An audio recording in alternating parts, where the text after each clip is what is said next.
आमा र छोरीका बीचमा प्रेम। एका देशमा एउटी बुढिया थिए। उसकी एउटै मात्र छोरी थिए। छोरीको विवाह भयो। बुढियालाई भने सुख दुःखको घेराले आफ्नो जालमा फसाउन थाल्यो। छोरीको विवाह गरेको 3-4 वर्ष भइसक्दा पनि उसले छोरीलाई भेट्न पाएकी थिएन। बुढीलाई छोरीको प्रेमले सतायो र उसँग भेट गर्ने ठूलो इच्छा भयो। त्यसैले ऊ आफ्नी छोरीको घर जान तयार भई। एक दिन उसले आफ्नो घरमा ताल्चा मारी र गाउँघरका मानिससँग बिदा लिएर छोरीको घरतर्फ पाइला सारी। बाटो भयंकर थियो, तर छोरीको प्रेमले गर्दा त्यस्तो बाटो पनि पार गर्ने बुढियामा साहस आयो। यस्तो साहस गरी उसले आफ्ना पाइला सारी। आफ्नो दिलले पनि साहस दियो। बुढिया जंगलको छेउमा पुगी। ऊ हरिनाम जप्दै अघि सरिरहेकी थिए। दुर्भाग्यवश त्यसले एउटा स्यालको सामना गर्नु पर्यो। स्यालले भन्यो, बुढियामा, तपाईलाई नखाई छाड्दिन, म धेरै दिनदेखि भोकै छु। बुढियाले भने, पख पख, पहिले मेरो कुरा त सुन, अनि खाए खालास। हेर, म आज छोरीको घरतर्फ हिँड्दैछु। त्यहाँबाट म 1 महिनापछि फर्केर आउनेछु। अहिले मेरो स्वास्थ्य पनि राम्रो छैन। आउने बेलामा म मोटी भएर आउँली। त्यसै समयमा मलाई खालास।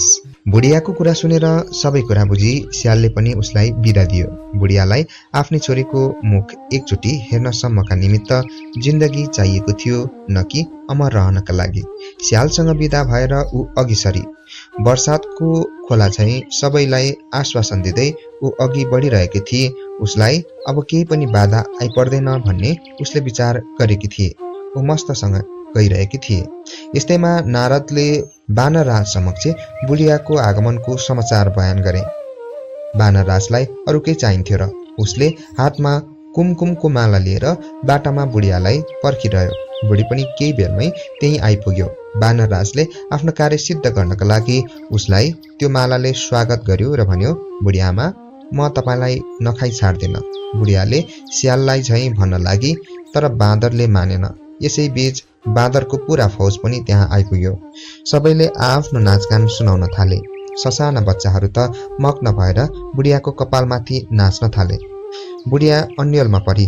अब के गर्ने? उसले क्षमा याचना गर्ने विचार गरेर भने, म तपाईहरूलाई छोरीको घरबाट आएको दिन मेरो प्राण दिएर जानेछु। बाँदरहरूले बुढियाले सत्य बाचाको कबुल गर्नुपर्छ भने। तिनीहरूले भने, हामी जंगलका रक्षक हौं। जंगलमा आएका मानिससँग कर लिनु हाम्रो कर्तव्य हो। यदि हामी कुनै गाउँमा गयौं भने गाउँलेहरूले हामीमाथि कुकुर आदि लगाउँछन् र नराम्रो व्यवहार गर्छन्। यसको बदला हामीले पनि लिनै पर्छ। यसमा केही फरक हुने छैन। बुढियाले सत्य बाचाको कबुल गरी र त्यहाँबाट बिदा भई। अलिकति मात्र के पाइला सारेकी थिए, फेरि उसको भेट देवदाससँग भयो। पहिले त बुढियाले महर्षि र चारैतर्फ बस्ने शिष्यहरू होलान् भन्ने सम्झे, तर जब नजिक पुगी ऊ भयभीत भई र भुइँमा लडी। त्यहाँ बाघको सभा थियो। उनीहरूको राजाले बुढियालाई भन्यो, बुढियामा, म आफ्ना छोराछोरी सहित 15-20 दिनदेखि भोकै छु। यसकारण आज हामी तपाईलाई नखाई छोड्दैनौं। अब बुढियालाई आपत पर्यो। कहाँ छोरीको मुख हेर्नु, यहाँ त छोरीको बाबुको मुख देखाइसक्यो। अनि बुढीले सास बटुलेर भनी, होइन वनराज, मलाई आज छाडिदिनुहोस्। जुन दिन म आफ्नी छोरीको घरबाट फर्कोला उसै दिन मलाई तपाईँ खानुहोला। बाघले बुढियाको यस कुरामा विचार गर्यो र बुढी आमालाई किन दुःख दिनु भनेर छाडिदियो। अलि पर जाँदा बुढियाले फेरि अर्को काललाई भेटी। त्यो काल थियो भालु। भालुले पनि दाउ बाँकी राखेन। त्यसै भन्यो, तर बुढिया भालुलाई पनि अरूलाई झैं नै भनेर अघि सरी।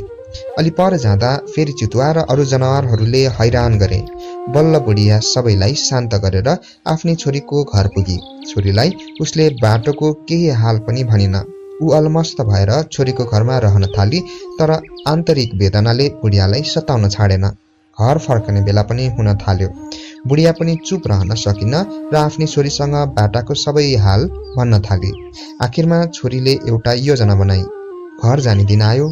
छोरीले आफ्नी आमालाई प्रणाम गरेर एउटा चिन्डोभित्र हाली अनि चिन्डोलाई बाटो बताएर बिदा गरिदिए। चिन्डो बाटो जाँदै थियो। जंगली जनावर पनि त्यसै बुढियाको प्रतीक्षामा 1 महिनासम्म आशले आफ्नो ठाउँमा बसेका थिए। कुनै आश्वासन पाएर त कुनै सत्यको फन्दा लिएर।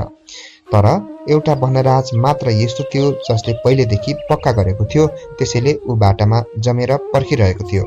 स्याल पनि मग्न भएर बुढियाको बाटो हेरिरहेको थियो, तर आफ्नो लक्ष्यमा को सफल हुन्छ भन्ने कसैलाई पनि थाहा थिएन। चिन्डो अघि बढ्दै गयो र जंगलमा गमन गर्न थाल्यो। बुढिया निर्भय भएर चिन्डोको चालकको पदमा बसेकी थिए।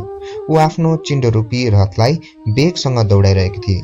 अर्कातिर चितुवा पनि बुढियालाई उसलाई धोका दिए कि भनेर गौर गर्दै थियो। त्यस दिनदेखि आजसम्म कोही पनि त्यहाँ आएको थिएन। यदि त्यस बखत बुढिया आएकी भए ऊ जिउँदो छाड्ने थिएन। यसैबीच बुढियाको रथ मोडमा पुग्यो र चितुवालाई ठाउँ छुट्याउनका लागि उसले आवाज दियो। पहिले त चितुवाको होस हवास नै गुम भयो, तर पछि उसले साहस गरेर चिन्डो रूपी रथसँग सोध्यो, चिन्डो, ए चिन्डो, मेरी बुढी आमालाई देख्नु भएको थियो?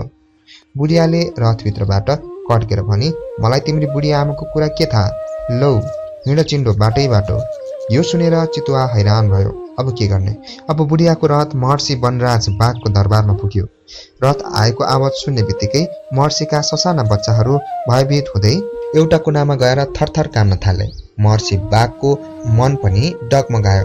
बुढियाले त्यस दिनको पक्का बदला लिए र अघि बढी।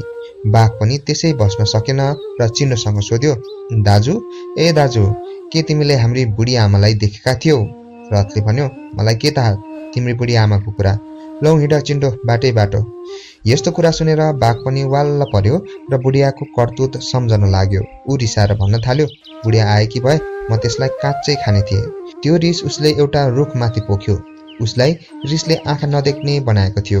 ऊ रुखलाई नै बुढिया सम्झेर दाँतले काट्न लाग्यो। यसो गर्दा उसका सब दाँतहरू त्यसै रुखमा टाँसिए र उसको मुखबाट रगतको धारो बग्न थाल्यो। बुढिया अब बाँदरको सेना कहाँ पुगिसकेकी थिए।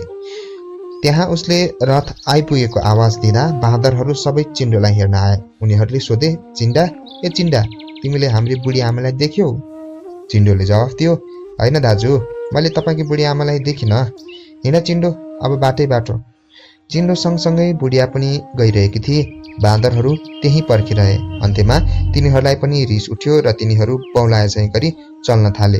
बुढिया भने खुसीले मस्त भइरहेकी थिए। नारदलाई बुढिया त्यतिका जनावरसित स्याललाई पनि ठग्न सफल भई भन्ने सूचना दियो।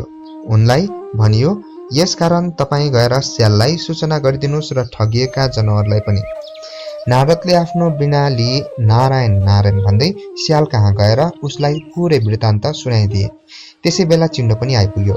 स्यालले भन्यो, चिन्डो, ए चिन्डो, के तैँले बुढीलाई देखिस्? चिन्डोले भन्यो, देखिन, लौ हिँड चिन्डो, बाटै बाटो। तर स्याल आफ्नो तीव्र बुद्धिले चिन्डोको सामान्य गयो। ऊ दगुरेर अघि बढ्यो र बाटामा उसले एउटा ठुलो किलो गाडी दियो।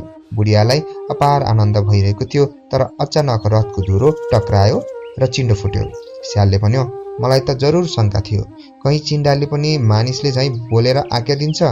उसले जनावरले भन्यो, मैले बुढियालाई भेट्टाएँ, तपाईहरू सबै आउनुहोस्। यो सूचना पाएर जनावरहरू आए। बुढियाले भनी, तिमीहरू मलाई खाने भए खाओ, तर पकाएर खाए राम्रो होला। सबैले त्यसै गर्न स्वीकार गरे। बुढिया आगो लिएर आई। आगो हुर बल्यो। जनावरहरूले एकै स्वरमा भने, लौ आगोमा हाम फाल। बुढियाले भनी, पख, खरानी हुन देऊ। जब खरानी भयो अनि बुढिया चिसो खरानीको बीचमा गएर बसी र आफ्नो चारैतर्फ भएका जनावरलाई भनी, तिमीहरू सबै मिलेर मलाई खाओ। हुन्छ भनेर सबै जनावर ध्यान गर्न थाले। बुढियाले पनि खरानी लिएर सबैका आँखामा भरिदिए। जनावरहरू आँखा नदेखेर त्यसै ढलिरहे। यस्तो राम्रो मौका पारेर बुढियाले आफ्नो घरतर्फ पाइला सारी। जनावरहरू निराश हुँदै आफ्नो ठाउँमा गएर पश्चाताप गर्न थाले। बाघले भने रिसले चुर भई स्यालमाथि जाइ लागेर उसलाई नै गाँस पारी आफ्नो पेटलाई सान्त्वना दियो।